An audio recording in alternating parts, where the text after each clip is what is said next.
So over here on the left hand side, you can see that in the library view, I can access out my folders right here that I have imported.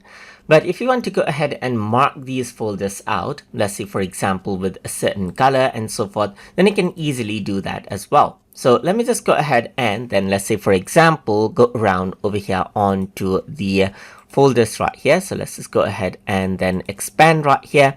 And then now let's say I want to mark this particular folder. In that case, I can simply right click right here and you can see that add color label to folder is an option. So here you can go ahead and mark it as red, and over here on the right hand side you can see that it is red right here. I can similarly go around over here onto this particular color. Let's say for example mark it as green.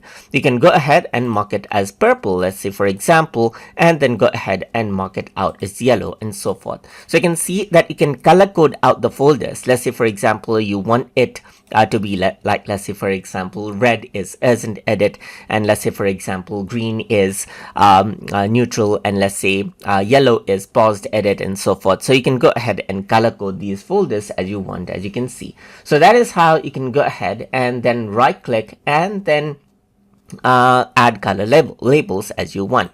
Apart from that, you can also go ahead right here and let's say for example go around and then mark it out as favorite as well. So you can see that there's a bit of a star right here that you have, as you can see right here, just like this, and that is how you can go ahead and mark different folders as favorite as you want as well. So you can see that these are the favorite ones right here, just like this, and this is how you can actually go ahead. You can mark it out as favorite, or you can also go ahead and unmark favorite to remove star right here.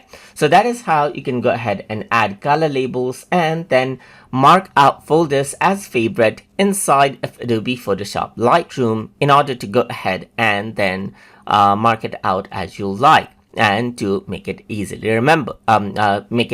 remember. So I hope you guys learned something as always.